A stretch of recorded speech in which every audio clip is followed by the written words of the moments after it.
Jon Weist, where you at? Come on up, brother. Jon is the, would you like this mic? Or no, I'm good with that. Jon is the multiplication pastor at Trinity in Indianapolis. Take us away, and Jon is going to be talking to us. This is the theme under the farming category. Why discipleship must lead to multiplication. And Danielle down here has the timer going on, just so you know. We're going for it. I'm on the clock, so here we go. Hey, good morning. It's awesome to be here. Turn to the people at your table group and just say, I'm glad I'm with you in Orlando. Real quick, do it.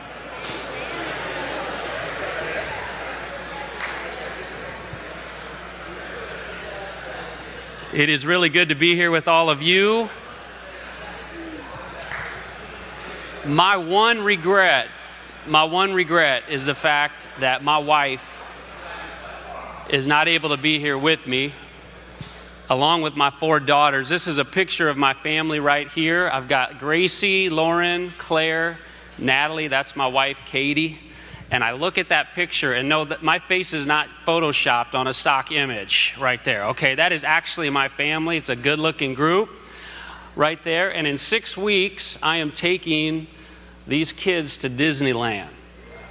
They have never been to Disney World or Disneyland. My sister lives in Costa Mesa, so we're going to Disneyland in 6 weeks. I was looking at my itinerary, and I got my itinerary confused with mine here in Orlando, and found out when we fly to California, we are flying United Airlines.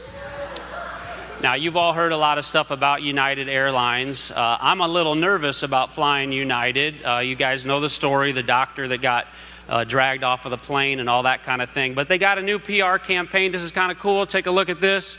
4 out of 5 doctors still recommend United Airlines. So that's awesome. They've even got some new accessories with United. This is a travel pillow. That's going to happen, so I'm not as worried. My kids are actually a little bit nervous. My daughter Natalie is afraid of flying. She's afraid one of the engines will go out. She actually asked me the question, Dad, what happens if one of the engines goes out in our airplane? I Googled what would happen if an engine went out. I guess I wasn't worried about that. And here's what I found. A twin-engine plane can fly perfectly well on one engine. In fact, it can even take off and land with just one engine. And so I showed her the website. I said, honey, if an engine goes out, don't worry. A plane can fly when only one engine is firing. And I began to think about this church planners conference, and I started to think about engines. And I don't know if you knew this, but you can actually plant a church exclusively with the engine of evangelism. So if you have a compelling speaker that loves the Lord, that wants to reach the lost, that wants to reach their community, is passionate about their faith, if you create worship services that draw in lost people and you see people baptized and saved and come to Christ, you can plant a growing church with the engine of evangelism. George Whitefield was one of the most prolific evangelists the world has ever known. Beginning February 17, 1739, he started a journey where very first time he preached out in the field. For the next 30 years of his life, he preached 1,000 times every year. He preached more hours a day than he slept, 6 hours a day. 80% of the American colonies heard George Whitefield in person speak once. He was the most famous face in America. He took 7 trips across the Atlantic. He sparked the Great Awakening. He once preached to 35,000 people with no amplification. People said, eyewitnesses, that you could hear him from 2 miles away. He had an incredible ministry as an evangelist. He understood the engine of evangelism. When Whitefield was 55 years old, he made a very famous statement. Maybe some of you have heard it. He said, I would rather wear out than rust out.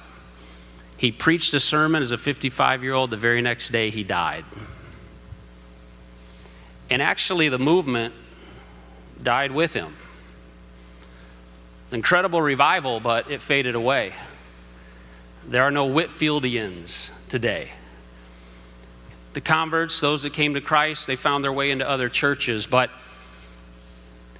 You can spark somewhat of a movement or a church with the engine of evangelism. You can reach lost people with the engine of evangelism. You can plant a growing church with a passion for your community and a lot of prayer and everything else. But if you want to launch a movement, you will need two engines firing. You will have to have the engine of evangelism and also the engine of discipleship. And if you neglect one, you might plant a good church, but you won't see a movement. Jon Wesley launched a movement. He understood the engine of evangelism. He, in fact, learned it from George Whitefield back in England. He showed him how to do field preaching. Wesley used it basically his entire career. It was something that he knew needed to happen. The engine of evangelism was important, but Wesley also understood the engine of discipleship. And so when he would share his faith, he would make sure there were societies and classes and bands and discipleship happening in the process to create some structure to that. This is what Wesley wrote. Establish class meetings and form societies wherever you preach and have attentive hearers. Now check this out. For wherever we have preached without doing so, the word has been like seed by the wayside. In Wesley's view, the Great Awakening subsided largely because George Whitefield's converts did not receive adequate spiritual oversight. They weren't discipled.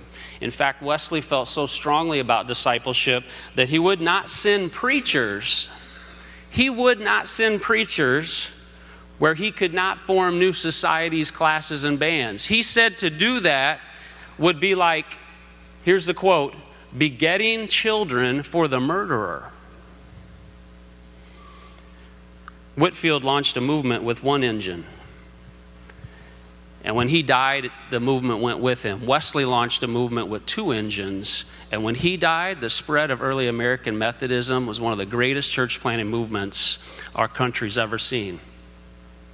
So over the last 10 years, I've had the privilege of planting two churches, primarily with the engine of evangelism. And we did a good job of gathering people in, and I had a heart for our community, and we reached a lot of lost people. But if I'm going to be honest with you, we did not disciple very well. And God hit me with this about 18 months ago, and he began to shift this paradigm in my mind, and now I don't think so much about planting a church. I think, what is it really going to take to spark a movement? And it will not happen if we only have one engine firing. We have to have both. Discipleship is the key to the movement part. Not so much the planting part, but the movement part, because we have to raise up workers from within. You can only recruit so many people. At some point, if we recruit everybody else, we're going to run out of fruit. And exactly what you said, we've got to raise it up, we've got to disciple, we have to develop leaders. That is so important. And so I mentioned earlier I did some research on airplane engines. And I discovered you can actually fly a plane with one engine, but let me read the rest of the quote. While a pilot can continue to fly with one engine, prolonged flight is risky. And as a precaution, the pilot would need to land at a nearby suitable airport. And unfortunately, you probably wouldn't arrive at your destination. And I thought about that in terms of our church. I want you to think about that in terms of your church and your district and this denomination.